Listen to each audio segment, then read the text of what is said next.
Bang Herman akan datangi kalian.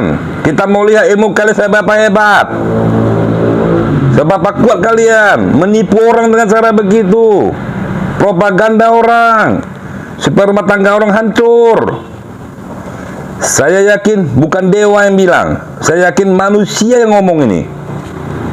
Kalau kalian mau propaganda orang, kalian mau nipu orang, jangan pakai kelenteng. Malu woi. Pertanyaanku, kenapa dewa yang ada di Kabupaten Langkat itu mengatakan disantet oleh menantunya? Bang Herman paling benci orang yang mengadu domba. Ini pesan Bang Herman kepada orang yang mengatakan, ya, atau dewa yang mengatakan bahwa saya menantu yang santet. Kalian itu sebenarnya mau nolong orang atau mau propaganda orang atau mau menipu orang? Kalian kalau mau uang orang jangan begitu caranya. Kalian bekerja sama dewa, bukan pakai nama dewa untuk untuk mengadu domba orang supaya ngambil uang orang. Saya juga sebagai tatung, saya malu kayak orang kalian itu.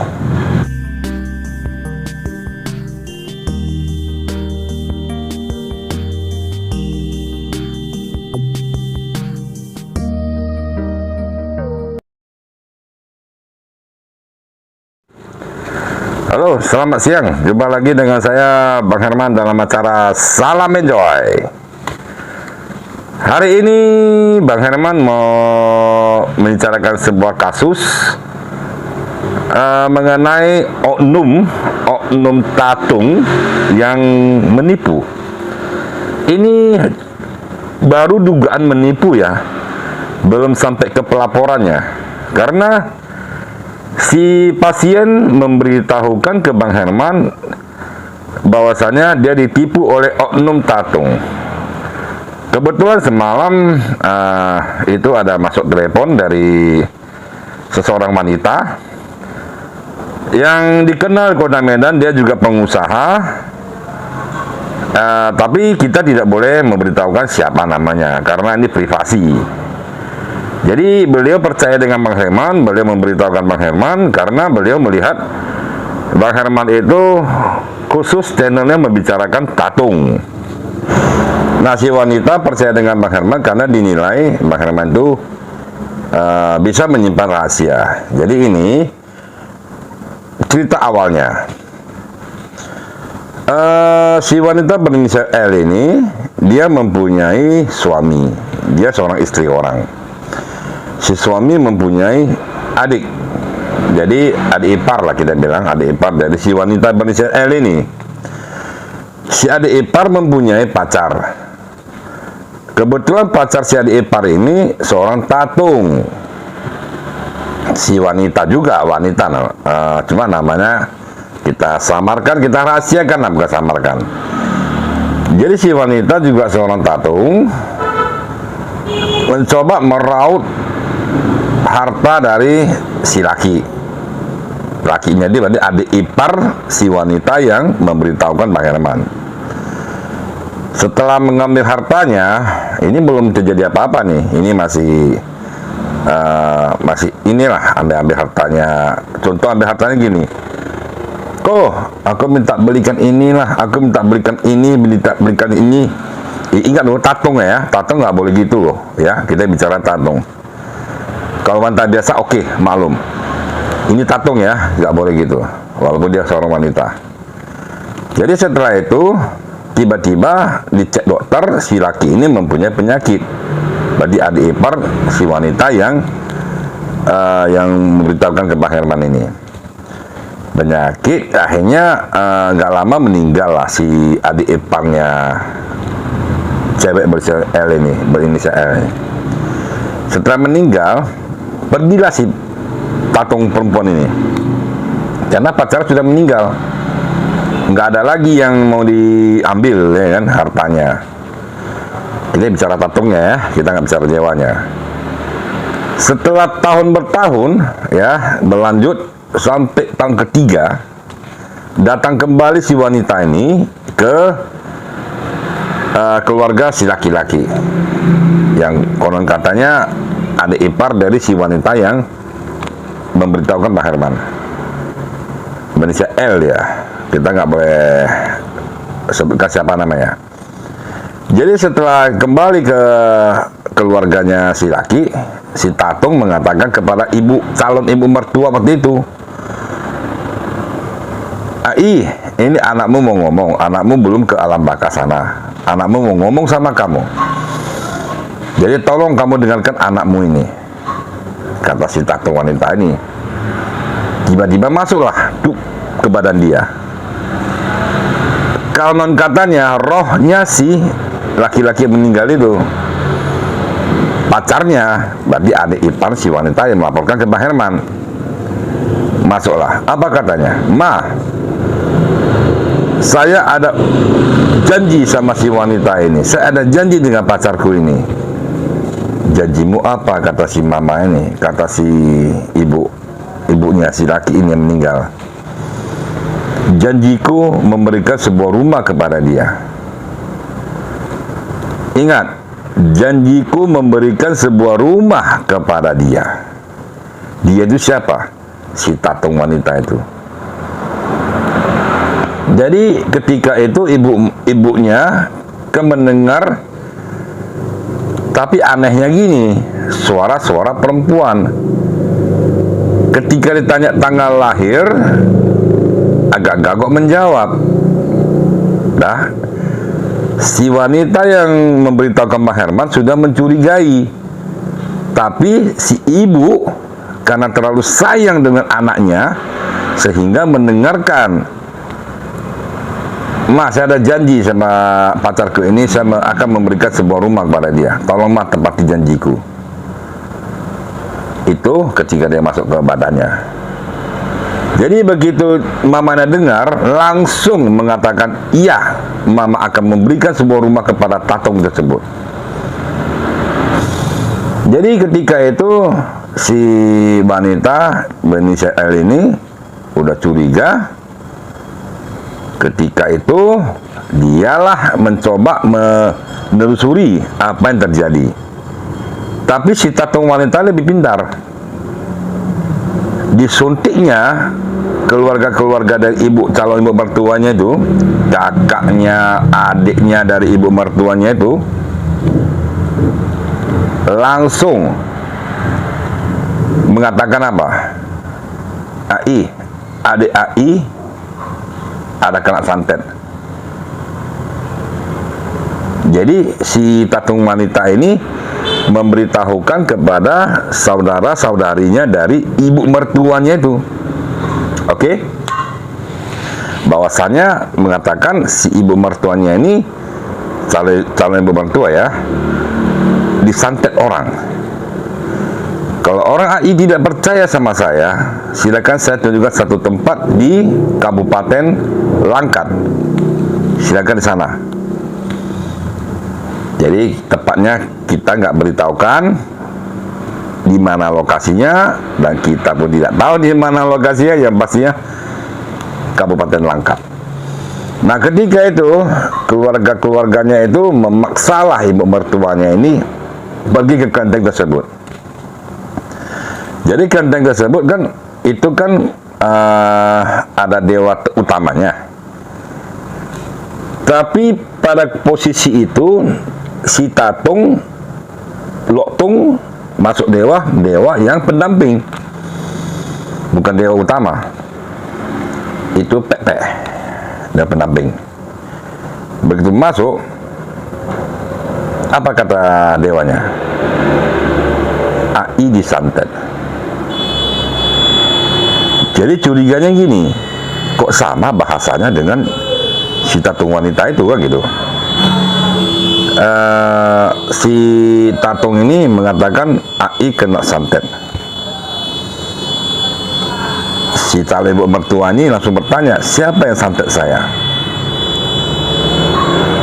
Langsung dikatakannya adalah menantumu sendiri yang santet. Jadi siapakah targetnya? Ingat, Tatung wanita adalah calon menantu. Waktu itu pacarnya juga meninggal, berarti nggak jadi menantu kan? Jadi menantu cuma satu. Yang meninggal ini kan punya abang, punya istri, berarti kakak ipar. Berarti termasuk menantu Ayi itu kan. Nah, jadi kakak ipar ini yang memberitahukan ke Bang Herman, menceritakan semua kisahnya. Tuduhan adalah ke wanita yang melaporkan ke Bang Herman. Dia yang santet. Jadi ketika itu keluarganya sangat membenci dia, sangat anti dia, sampai suaminya sendiri pun sangat membenci dia. Dia sendiri setiap hari menangis. Dia bertanya kepada Cikong, Tuhan, apa salahku? Saya tidak pernah santet orang. Jadi akhirnya duka dia berbulan-bulan. Dikenalkanlah seorang teman kepada Bang Herman. Ketika konsultasi dengan Bang Herman langsung bertanya kepada si perempuan ini, umur mertuamu berapa? 85 tahun. Wow, berarti udah tua dong. Apa penyakitnya?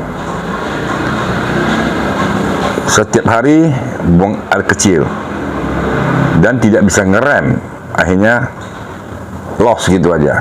Seperti bahasa Tionghoa mengatakan laujo. Ingat, umur 85 tahun. Secara logika berpikir, 85 tahun seorang ayai laujo, ya, air seninya itu nggak bisa direm, berarti ada kantong kemihnya bermasalah, berarti medis. Pertanyaanku, kenapa dewa yang ada di Kabupaten Langkat itu mengatakan disantet oleh menantunya? Bang Herman paling benci orang yang mengadu domba. Ini pesan Bang Herman kepada orang yang mengatakan, ya, atau dewa yang mengatakan bahwa saya menantu yang santet. Kalian itu sebenarnya mau nolong orang atau mau propaganda orang atau mau menipu orang? Kalian kalau mau uang orang jangan begitu caranya. Kalian bekerja sama dewa, bukan pakai nama dewa untuk mengadu domba orang supaya ngambil uang orang. Saya juga sebagai tatung, saya malu kayak orang kalian itu. Ini kasus kalau tidak selesai sampai si perempuan ini hampir gila, gak usah jauh. Bang Herman akan kasuskan kalian. Bang Herman akan datangi kalian. Kita mau lihat ilmu kalian seberapa hebat, seberapa kuat kalian menipu orang dengan cara begitu, propaganda orang supaya rumah tangga orang hancur.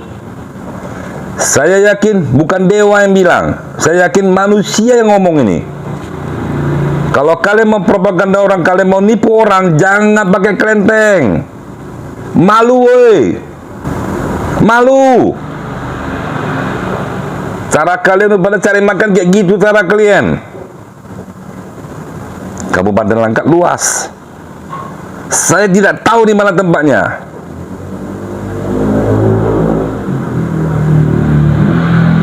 Ingat, kalian kerja sama dewa. Mudah-mudahan kalian lihat video saya. Kalian kerja sama dewa, bukan sama manusia yang kerja. Kalau kalian lihat orang-orang kaya datang tempat kalian, langsung kalian propaganda, berarti kalian tunjukkan kalian ilmunya hebat.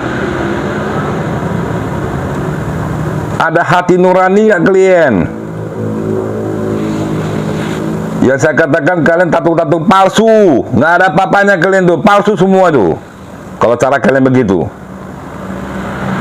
ingat ya,